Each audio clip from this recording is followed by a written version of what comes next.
आपका चैप्टर का नाम है कंसाइनमेंट। देखो, मेरा पढ़ाने का जो तरीका है उसमें एक चीज आपको हमेशा देखने को मिलेगी कि मैं जितना बताऊंगा उससे ज्यादा पूछूंगा। मतलब मतलब सिंपल है कि मैं जो समझाता हूँ, समझाने से पहले आपसे जानना चाहता हूँ कि आपको क्या लगता है।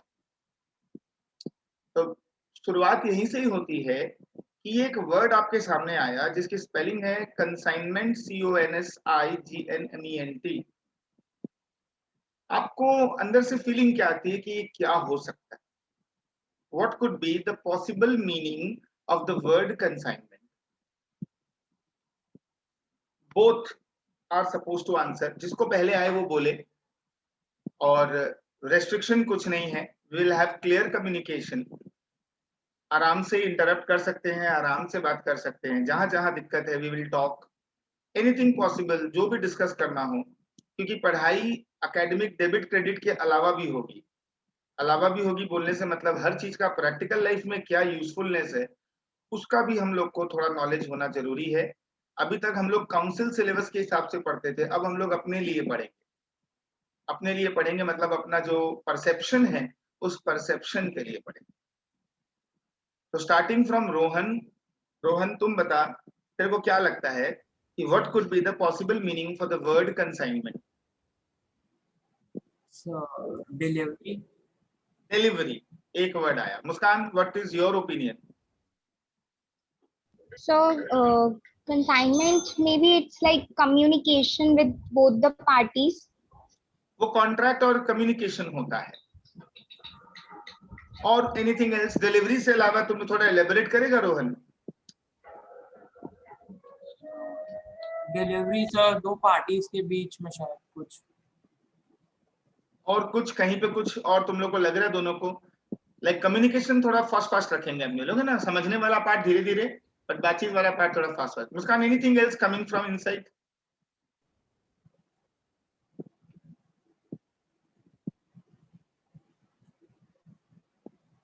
अगर मैं एक ऐसा सेंटेंस बोलूं, सिंगल वर्ड में कभी कभी मीनिंग इंटरप्रेट करने में दिक्कत होता है।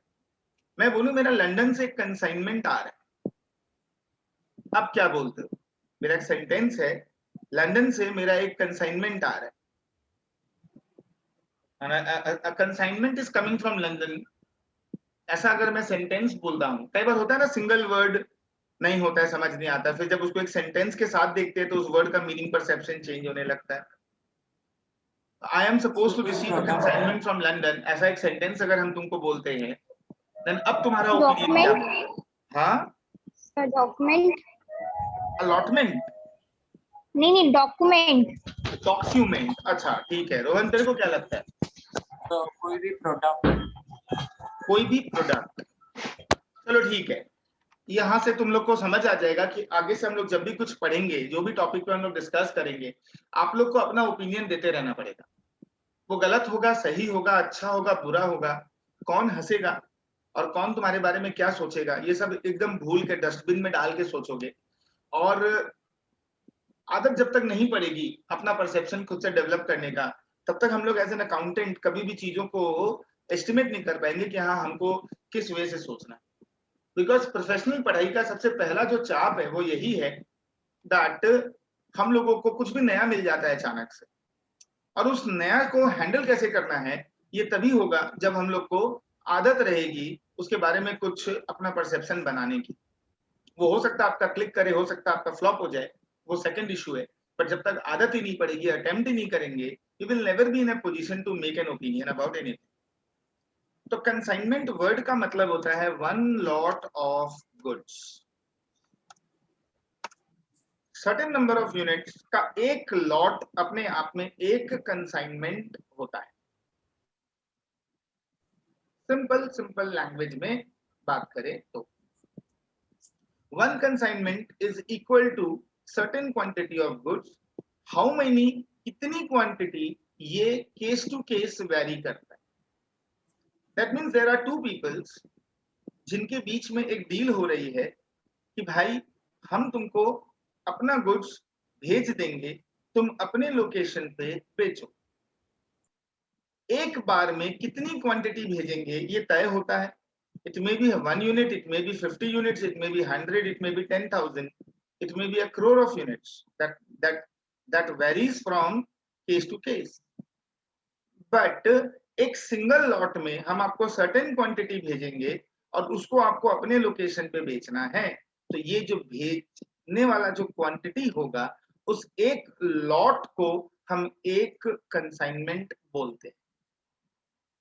तो सर क्या हर जगह जितनी लॉट भेजेंगे हर लॉट को कंसाइनमेंट ही बोला जाएगा? नहीं, ये थोड़ा सा यहाँ पर डिफर करेगा। कंसाइनमेंट एक स्टैंडर्ड कॉन्ट्रैक्ट का एक स्टैंडर्ड टर्म है। इस टर्म पे आने से पहले इसका थोड़ा बैकग्राउंड समझते हैं कि सीन क्या है। मान लेते हैं यहां पर एक बंदा है, उस बंदे का नाम है अमित। अमित एक बंदा है, ये बंदा जो है अम्ब्रेलाज मैन्युफैक्चर करता है, ठीक है। मैंने particularly intentionally manufacturing word use किया क्योंकि अगर मैं ट्रेडिंग वर्ड यूज करता हूं तो ट्रेड में क्या होता है, हम खरीद कर बेचते हैं और मैन्युफैक्चर में हम बनाकर बेचते हैं।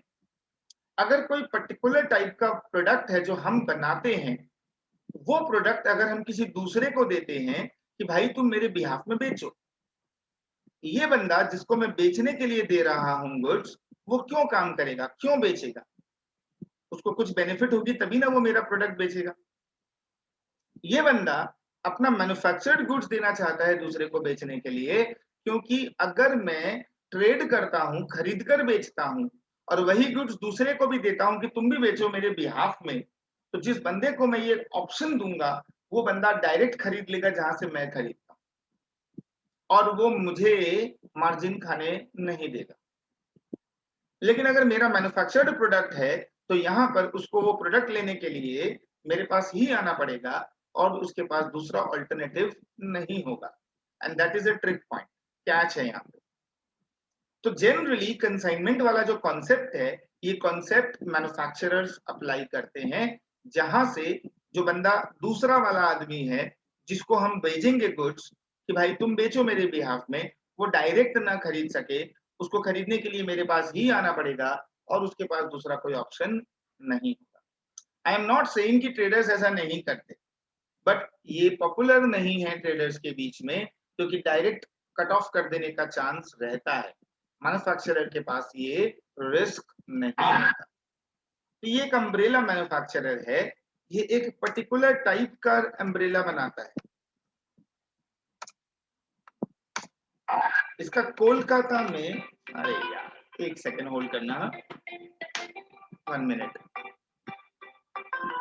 हाँ, तो मैं बोल रहा था कि इस बंदे का जो बिजनेस है वो बिजनेस कोलकाता में है। ये बंदा जो अमित है ये जानता है कि इसका जो प्रोडक्ट है ये इतना अच्छा प्रोडक्ट है कि पूरे इंडिया में कहीं भी बेचेगा इसका आराम से प्रोडक्ट बिकेगा। और ये बंदा नहीं चाहता कि इसका बिजनेस का जो एक्सपेंशन है ये हर जगह खुद जाके करे। ही वांट्स सम पर्सन जिन पे ये रिलाई कर सके और डिफरेंट डिफरेंट लोकेशन में इसके प्रोडक्ट को पॉपुलर करे। तुम लोग फ्रेंचाइजी वर्ड सुने होंगे, है ना? तुम लोग ब्रांचेस वर्ड सुने होंगे। फ्रेंचाइजी में और ब्रांचेस में क्या फर्क है? ब्रांचेस अपनी खुद की होती है, जैसे सीसीडी है। सीसीडी जानते हो ना? सीसीडी जितने भी काउंटर्स हैं सब एक ही ओनर के हैं, वो अलग अलग ओनर के नहीं है। लेकिन मॉन्जनीज जो है वो फ्रेंचाइजीज है, मियो अमोर फ्रेंचाइजी है। फर्क है दोनों में। आपकी जगह होगी, आपका बिजनेस होगा, हम आपको प्रोडक्ट देंगे एक सर्टेन रेट पर, आप कस्टमर को बेचोगे एक सर्टेन रेट पर, बीच का जो डिफरेंस है वो आपका। ये फ्रेंचाइजी सिस्टम होता है। और मेरा ही अपना ही 5-6 अलग अलग लोकेशन पे आउटलेट खोलना, ये एक अलग कॉन्सेप्ट है जिसको हम ब्रांच बोलते हैं। तो कोलकाता में हमारा बिजनेस है, अमित बोल के बंदा है, अम्ब्रेला बनाता है, पर्टिकुलर टाइप का अम्ब्रेला बनाता है जिसकी नीड बहुत है मार्केट में, डिमांड अच्छी है। कोलकाता में ये अम्ब्रेला जो है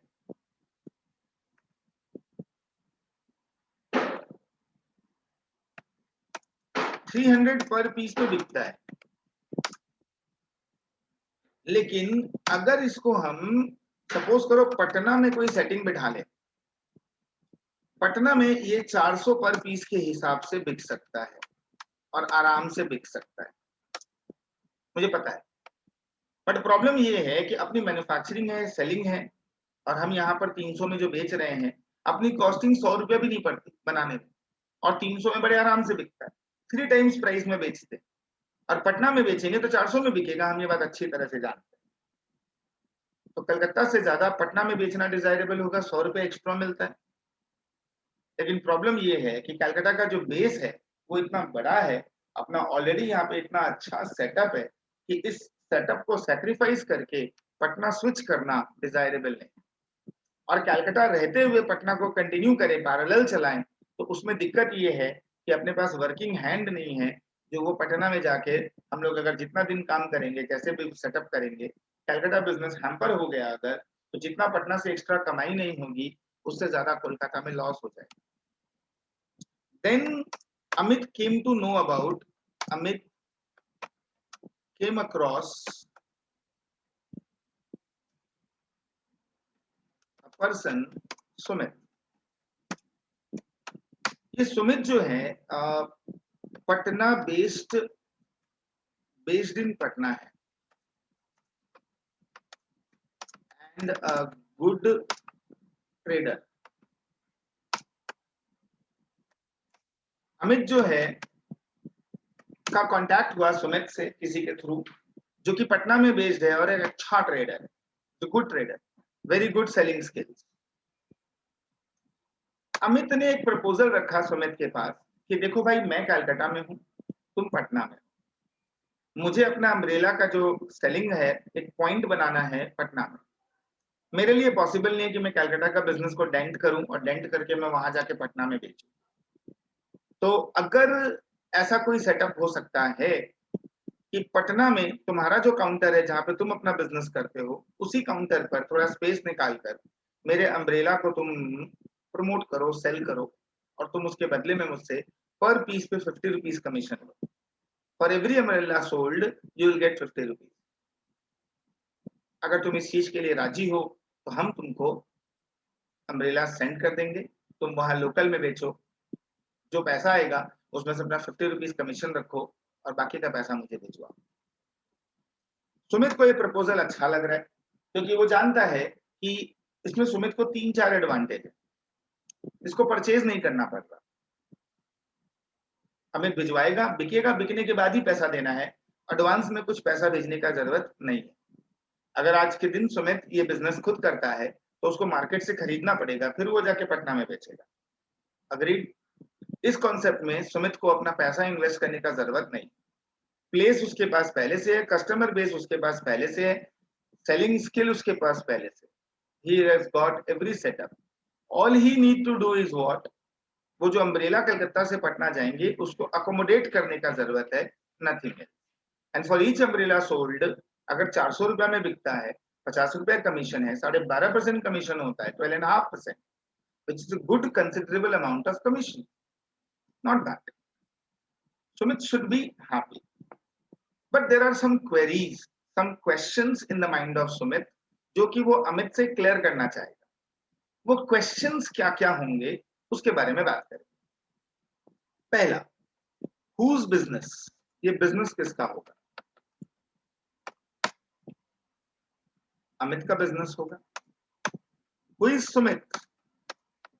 सुमित फिर कौन है? अगर बिजनेस अमित का है तो सुमित कौन है? सुमित एक एजेंट है जिसका स्टैंडर्ड नाम है क्या? कंसाइनी। स्पेलिंग पे ध्यान दोगे, सुमित एक एजेंट है जिसका डेजिग्नेटेड नेम जो होगा वो कंसाइनी होगा, और बिजनेस किसका है? अमित का है, और अमित का डेजिग्नेटेड नेम क्या होगा? कंसाइनर। हुज रिस्क, रिस्क किसकी होगी? सवाल ही उठा, रिस्क क्या चीज का? अगर गुड्स डैमेज हुए, अगर लॉस हुआ, गुड्स अगर चोरी हुए, बिजनेस चला नहीं, किसका नुकसान? Whose risk? ओनर जो होगा उसी का ही होगा। तो रिस्क सारा का सारा अमित का है। अनसोल्ड स्टॉक जो होगा, जो नहीं बिका लास्ट में, वो किसका होगा? Belongs to Amit. बिजनेस में जो प्रॉफिट होगी वो किसको बिलोंग करेगी? अमित को बिलोंग करेगी। What is Sumit's interest? Sumit का क्या फायदा? उसको कमीशन मिलेगा। इस बिजनेस में जो एक्सपेंसेस होंगे वो एक्सपेंसेस कौन बेयर करेगा? To be borne by whom? कौन बेयर करेगा? अमित बेयर करेगा। जब बिजनेस तुम, हाँ बोलो। So one question हाँ बोलना। that आपने अभी बोला था कि फ्रेंचाइजी में जो भी अपना लाइक सेटअप खोलते हैं वो उसका खुद का बिजनेस होता है, तो इसमें सुमित को एजेंट और कंसाइनी क्यों बनाया जा रहा है? देखो, फ्रेंचाइजी के अंदर में क्या होता है ना कि कंसाइनमेंट से काफी हद तक मिलता जुलता हो, फ्रेंचाइजी ऑलमोस्ट सेम है, बट इसमें एक डिफरेंस जो है, कंसाइनमेंट के अंदर में अकाउंटिंग जो होती है ना वो लॉट वाइज होती है, अकाउंटिंग पीरियड के हिसाब से नहीं होती। मतलब एक गोइंग कंसर्न होता है ना, गोइंग कंसर्न समझते हो, एक कंटिन्यूअस बिजनेस होता है, फ्रेंचाइजी उसका एग्जांपल है। पर कंसाइनमेंट जनरली ऐसे प्रोडक्ट के लिए होता है जो सीजनल होते हैं, पहला चीज। और दूसरा, एक लॉट का हुआ उसके बाद सेकेंड लॉट के बारे में डिपेंड्स, वापस मन किया तो करेंगे नहीं तो नहीं करेंगे। अब जैसे एग्जांपल के तौर पर होली आता है ना, तो होली के टाइम पर कलर एंड पिचकारी का बिजनेस होता है। दिवाली आती है तो पटाखों का बिजनेस होता है। राखी के सीजन में राखी का बिजनेस होता है। फिर साल भर इसका कोई डिमांड ही नहीं है। कंसाइनमेंट जनरली इस तरह के बिजनेस में पॉपुलर है जहां पर एक लॉट की ही अकाउंटिंग हो। इसीलिए तुम देखो, अनसोल्ड स्टॉक का बात हो रहा है, किसको बिलोंग करेगा? तो आज मान लो, सपोज करो, एक लॉट में अमित ने 5,000 अम्ब्रेला बेच दी।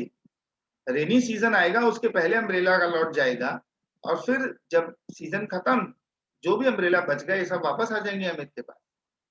ऐसा नहीं है कि सुमित के ऊपर सारे प्रोडक्ट बेचने का प्रेशर है। लेकिन फ्रेंचाइजी क्या होती है? फ्रेंचाइजी में through out the year business rotation में चलते रहता है। कंसाइनमेंट में जो अकाउंटिंग होती है वो एक लॉट की अकाउंटिंग होती है। That lot may be of 2 months, 3 months, 5 months, 6 months, that's it. We don't have to wait till accounting period ends. तो आज अप्रैल से मार्च अगर हमारा अकाउंटिंग पीरियड है और हमारा जो प्रोडक्ट है उसकी सीजन आती है जून से सितंबर, तो जून जुलाई अगस्त सितंबर 4 महीने का जो सीजन है वो season over, and then we will find out how much there is a profit और लॉस। हम मार्च तक वेट नहीं करते, क्योंकि अकाउंट्स में आपने हमेशा से ये पढ़ा है कि अकाउंटिंग पीरियड होता है। हर अकाउंटिंग पीरियड के हिसाब से होती है। 31 मार्च को हम ईयर एंड करते हैं, 31 मार्च को हम फाइनल अकाउंट बनाते हैं। बट कंसाइनमेंट में लॉट का अकाउंटिंग होगा। वो लॉट कितने दिन सस्टेन कर रहा है उतने दिन की अकाउंटिंग होगी। ये बहुत बड़ा फर्क है। दैट मीन्स ये एक टेम्परेरी नेचर का बिजनेस है, आप ये भी बोल सकते हो। इसीलिए उसको फ्रेंचाइजी या ब्रांच में ना रखकर एक सेपरेट टर्म दिया गया, सेपरेट आइडेंटिटी दी गई, उसकी अलग कंसेप्ट दी गई। Am I okay with this thing? Yes sir. हाँ, आपके जो भी डाउट्स होंगे ना आप एकदम इंस्टेंट पूछोगे, कुछ वेट करने का जरूरत नहीं है, ठीक है ना? तो एक्सपेंसेस जो होंगे वो कौन बेयर करेगा? अमित ही बेयर करेगा। अब सोचो, बिजनेस अमित का, प्रॉफिट अमित की, स्टॉक अमित का, तो फिर खर्चे किसके होंगे? सुमित के क्यों होंगे? अग्रीड? तो ये सारे टर्म्स हम लोग के लिए म्यूचुअल अंडरस्टैंडिंग के लिए बातचीत होंगी, किसके बीच में? अमित और सुमित के बीच में। सुमित का काम क्या है फिर? बात, गुड्स को रिसीव करना, उसको बेचना, बेचकर जो पैसा आएगा उससे वहां के खर्चे पे करना, अपना कमीशन रख लेना, और बचा हुआ पैसा अमित को भिजवा देना। That's it. और कुछ, ठीक है? पक्का से। अब सीन क्या होता है देखो, यहां पर मैं रखता हूं अमित को, यहां पर मैं रखता हूं सुमित को। ये जगह जो है अमित की वो कहाँ है? कोलकाता में है। सुमित की जो जगह है वो कहाँ है? पटना में है।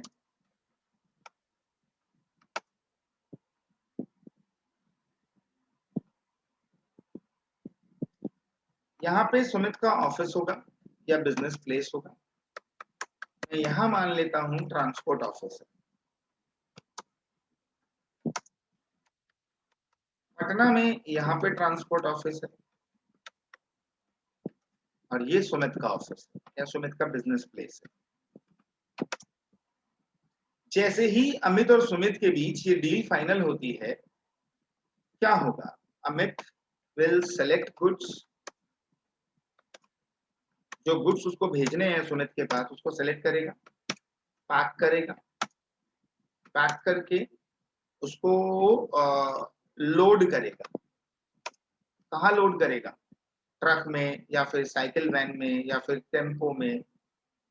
उसको सेंड करेगा, सेंड टू ट्रांसपोर्टर, क्योंकि ये तो तय है ना कि अगर गुड्स कोलकाता से पटना जाने हैं you need some help of transporter. क्योंकि ऐसा तो नहीं कि यहाँ से फेंक देगा सुमित पटना में कैच कर लेगा और बेच लेगा। You need a proper transmission. Transporter को भेजेगा तो ट्रांसपोर्टर को भेजने में कैरेज लगेगा। गुड्स ट्रांसपोर्ट ऑफिस आ गए। जैसे ही ट्रांसपोर्ट ऑफिस आएगा हमको उसको फ्रेट पे करना पड़ेगा, इंश्योरेंस पे करना पड़ेगा, अनलोडिंग पे करना पड़ेगा। आपको पता है ना लोडिंग अनलोडिंग क्या होती है? Heard the word of loading and unloading? बोलो जरा।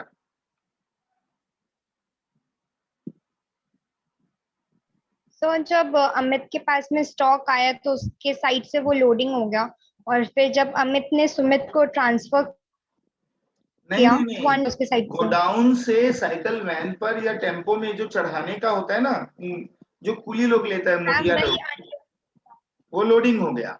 और ट्रांसपोर्ट ऑफिस में साइकिल वैन से जब ट्रांसपोर्ट ऑफिस में जब उतारने का जो लेबर चार्ज लगेगा उसको अनलोडिंग बोलते हैं।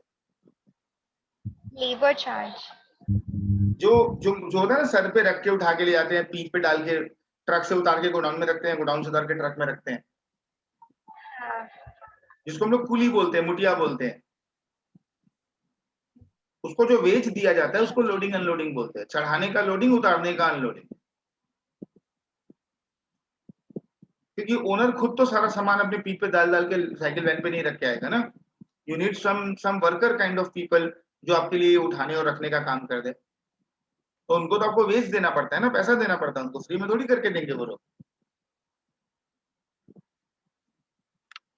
ट्रांसपोर्टर के पास भेजे, उसका कैरेज लग गया, ट्रांसपोर्ट ऑफिस में फ्रेट जमा करेंगे, इंश्योरेंस करवाएंगे और गुड्स उतारने का ये हो गया।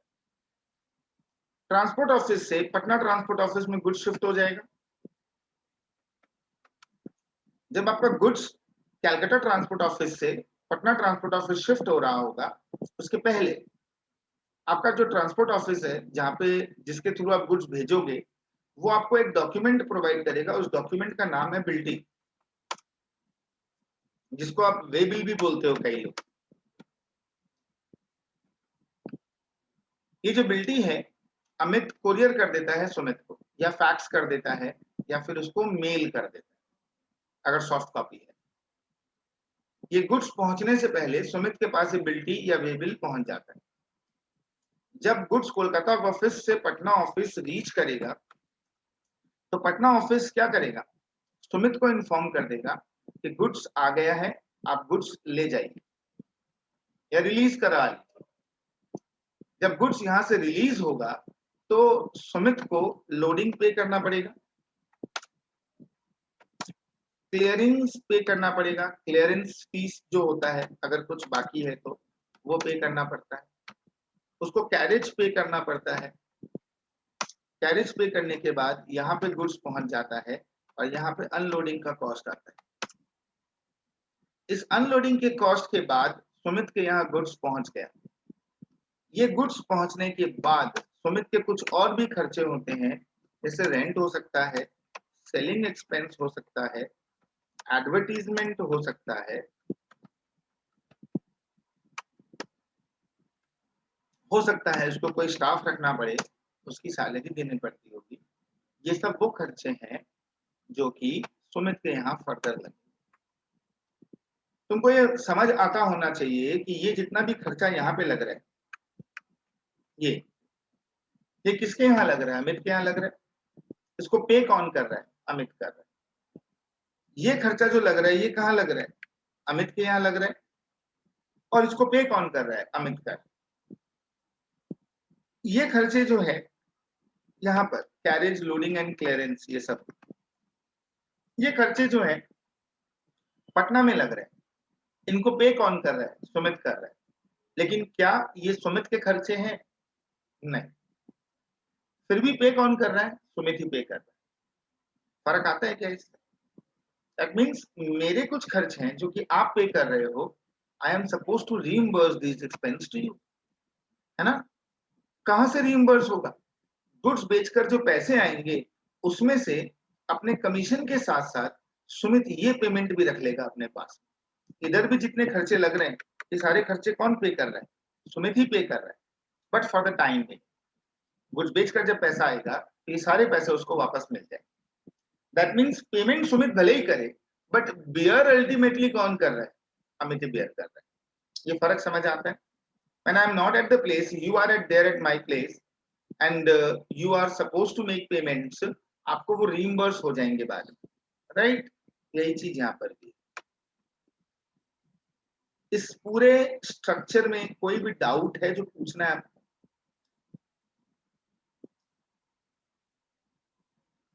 Can you visualise things? यहाँ मेरा ऑफिस है, यहाँ गोडाउन है, यहाँ पे सामान रखा हुआ है, छाट के निकाले, उसको पैक करवाए, मुखिया को बोले ले जाके साइकिल वैन में रख दे, साइकिल वैन वाले को बोले ट्रांसपोर्ट ऑफिस ले जाओ, ट्रांसपोर्ट ऑफिस में गुड्स रिसीव हो गया, गुड्स सबमिट हो गया, इन फ्रेट का पेमेंट कर दिए, बिल्टी ले लिए, स्टाफ को बोले जाओ बिल्टी कोरियर कर दो, कोरियर हो गया, बिल्टी कोरियर से पहुंच गई, गुड्स बाय रोड पटना पहुंच गया, पटना ऑफिस से सुमित के ऑफिस में इंफॉर्मेशन गया कि goods have reached, come collect. Sumit जाएगा ट्रांसपोर्ट ऑफिस, वहां वो बिल्टी शो करेगा, बिल्टी शो करके गुड्स रिलीज कराएगा, वैन में लोड करवाएगा, अपने ऑफिस तक ले जाएगा, वहां पे उतार के अपने गोडाउन में रख लेगा। गोडाउन में रेंट का खर्चा, स्टाफ का खर्चा, एडवर्टीजमेंट एंड सेलिंग एक्सपेंस जो भी है लगेंगे, गुड्स बिकेगा, पैसा आएगा, उस पैसे में से अपना कमीशन और यहाँ पर जो भी खर्चे लगे इस जगह पे, ये सारे के सारे खर्चे जो है वो पे करेगा, कलेक्ट करके बाकी का जो पैसा है वो सुमित को भिजवा देगा, सॉरी सुमित अमित को भिजवा देगा। ये पूरा का पूरा चीज, कैन आई विजुअलाइज स्ट्रक्चर क्या चल रहा है? मेरा प्लेस, सुमित का प्लेस, आंख बंद करके दुकान जैसा कोई चीज इमेजिन करोगे तो ये सारी चीजें तुमको लगेगी कि हाँ ये तो ऑब्वियस है। यस और नो? सर टोल टैक्स अगर लगेगा कौन पे करेगा? ऑब्वियस सा बात है, वो ट्रांसपोर्टर पे करता है, बिल में जोड़ लेता है। ये जो फ्रेट है ना, इस फ्रेट के अंदर टोल टैक्स एडेड होता है मना। हाँ सर, ऑक्टोराय और वो सब ना? सब कुछ। ऑक्टोराय तो बंद हो गया ना, पहले लगता था ऑक्टोराय।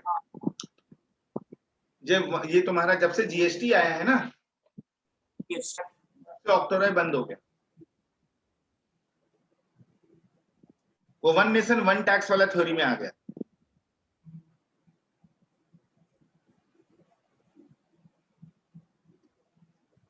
Am I in a position to understand this logic?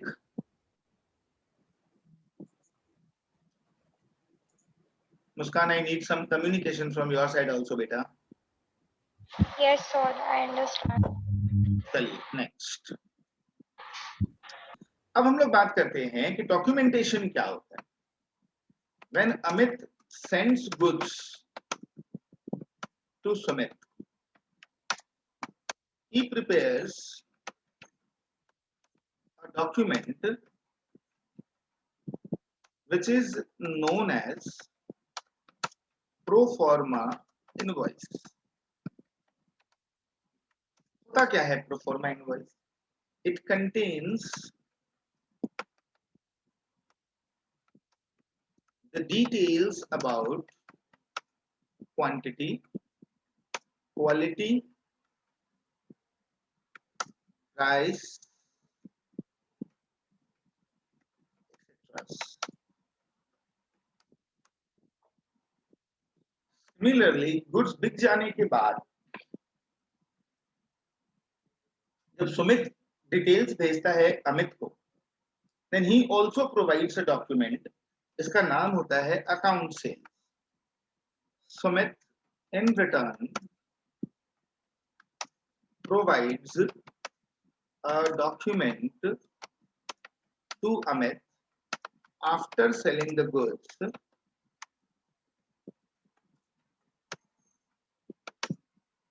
which is known as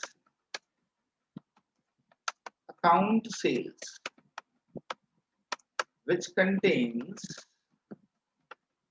what? Quantity received, quantity sold, collection,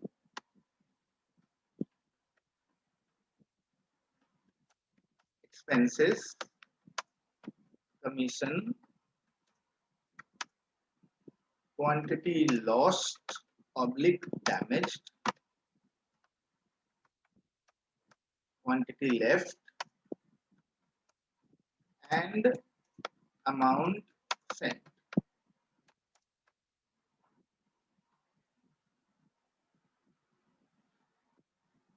कितना क्वांटिटी उसने रिसीव किया, कितना उसने बेचा, क्या कलेक्शन आया, कितने खर्चे लगे, कितना कमीशन उसको पैसा रखने का था परमिशन, कितनी क्वांटिटी लॉस्ट या डैमेज हो गई, कितनी क्वांटिटी बच गई, और वो पैसा नेट कितना अमित को भिजवाएगा या भिजवा रहा है, ये पूरी स्टेटमेंट बनाकर अमित को भेज। ये डॉक्यूमेंट किसके लिए इंपॉर्टेंट है? सुमित के लिए, क्योंकि उसको पता होना चाहिए क्या आ रहा है, कितना आ रहा है, कौन सा चीज क्या प्राइस का है, मॉडल वाइज अलग अलग वैरायटी अगर है तो सबका क्या अलग अलग प्राइस डिटेल्स है, ये सब चीज उसके लिए इंपॉर्टेंट। और अमित के लिए अकाउंट सेल्स इंपॉर्टेंट है because that will help him to prepare account, calculate करने में हेल्प करेगा कि अल्टीमेटली इस स्कीम में फायदा हुआ कि नहीं हुआ। ठीक है, ये दोनों चीजें क्या है तुम्हारे लिए थ्योरेटिकली इंपॉर्टेंट है, प्रैक्टिकल में इसका सम्स बनाने में इसका कोई रोल नहीं। अब एक बात बताओ, जो जनरल बात है, जो वापस से तुमसे पूछने वाला टाइम आ गया, तुम्हें क्या लगता है अगर यहाँ पर लिखा है कि ये बिजनेस अमित का है, तो क्या ये अमित का इकलौता बिजनेस है?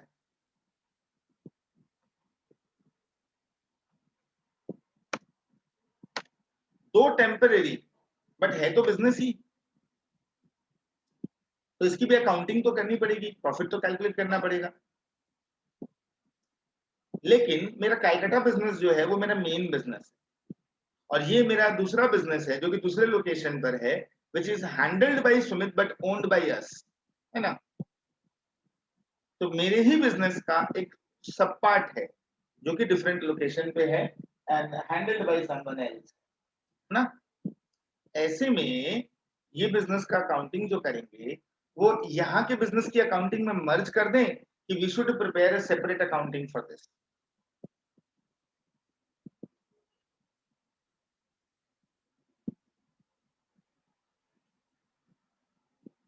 So जो लोग सेपरेट अकाउंटिंग करेंगे, जैसे हम लोग अपने यहाँ के बिजनेस के लिए प्रॉफिट कैलकुलेट करने के लिए ट्रेडिंग एंड पीएल अकाउंट बनाते हैं, वैसे ही कंसाइनमेंट बिजनेस के लिए प्रॉफिट कैलकुलेट करने के लिए हम कंसाइनमेंट अकाउंट बनाते हैं, सेपरेट अकाउंट। प्रेजेंटेशन कैसा होगा?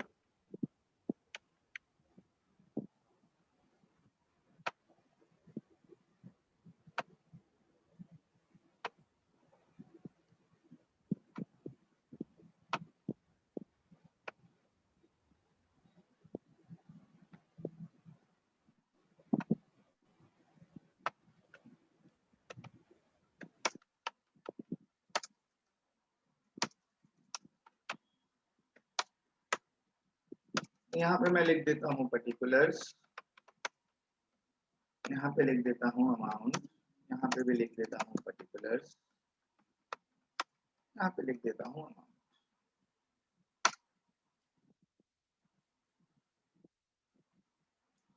क्या लगता है ये जो अकाउंट बनाएंगे, ये अकाउंट कौन बनाएगा? अमित बनाएगा कि सुमित बनाएगा? अमित। लिख देंगे in the books of Amit.